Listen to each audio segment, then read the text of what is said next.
Once the war started, that massive wealth which the Jews had accumulated is now going to be used strategically for the purpose of influencing the direction of the war to get the prize that the Jews want. What is that prize?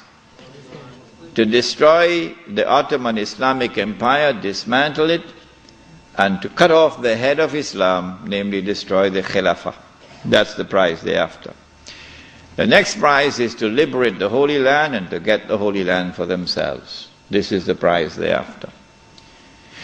Between 1914 and 1916, German submarines now make a surprise appearance into warfare. As when Israel launches her big war, we're going to see weapons that the world has never seen before being introduced into warfare. When the German submarine entered into the war, it tipped the scales on the side of Germany, and by 1916 Britain was on the verge of defeat.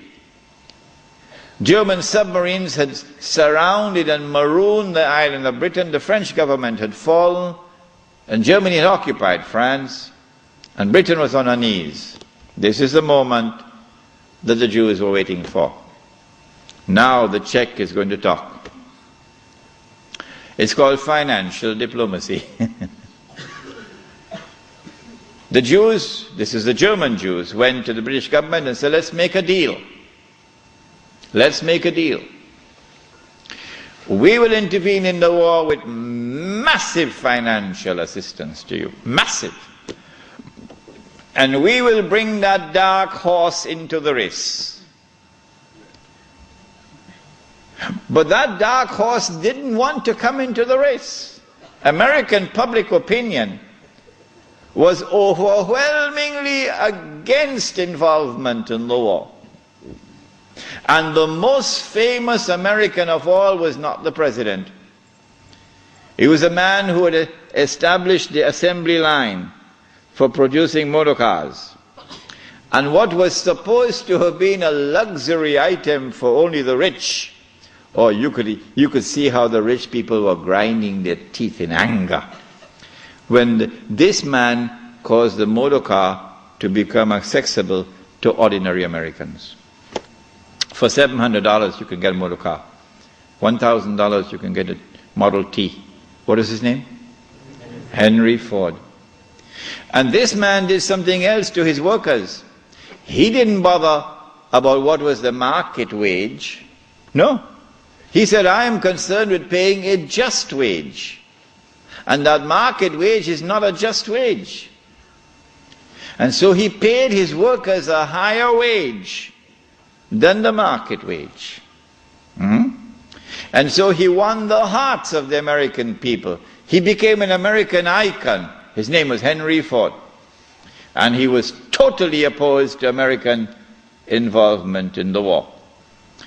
But when the Jews went to the British government and said, let's make a deal, the British government said, deal.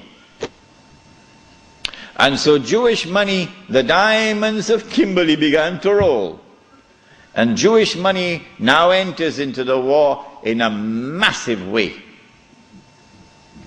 And Jewish influence over the media in the United States is now made to work, and American public opinion is being brainwashed and slowly transformed, until suddenly, to the consternation of Henry Ford and so many Americans, Franklin Roosevelt declares war, and the United States enters into the war. Britain, with this newfound wealth, and with the assistance of the United States, now has a new lease of life, and the war now takes on a direction that the Jews wanted from the first place.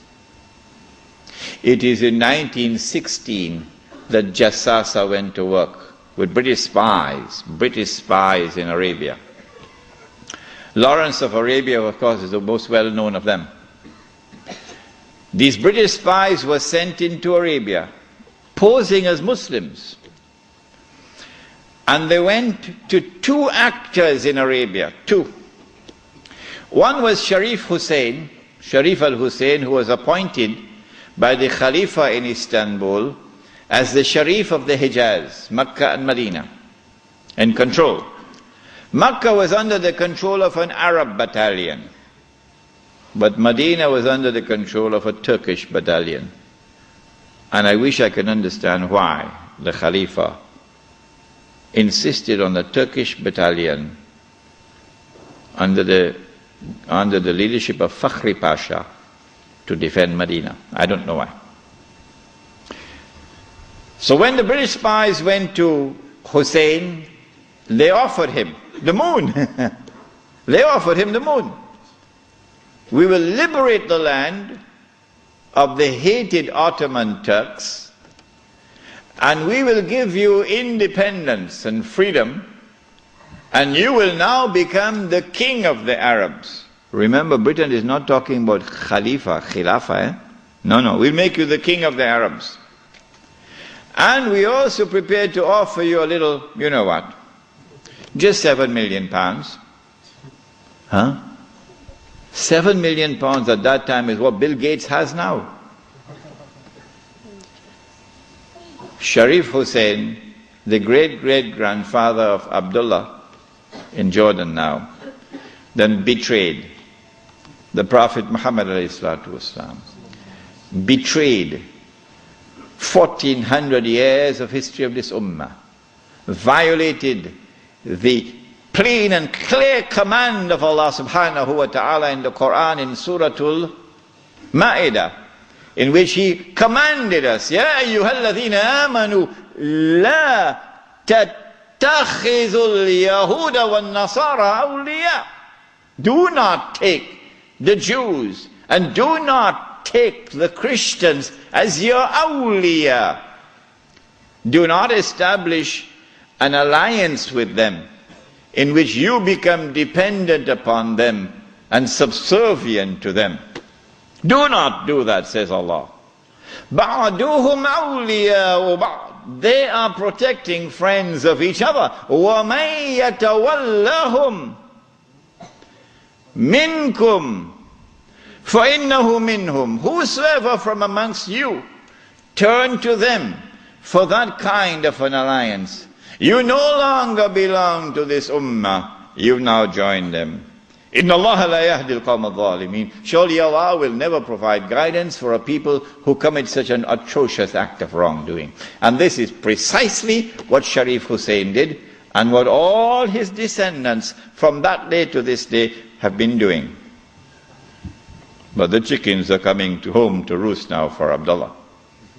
And the chickens are coming home to roost for Abdullah. When Mr. Bush attacks Iraq, then you're going to see Abdullah's suitcases at work. Yeah. They're all packed already, you know. They're all packed already. As soon as Mr. Bush attacks Iraq, you'll see where Abdullah is going to be headed for.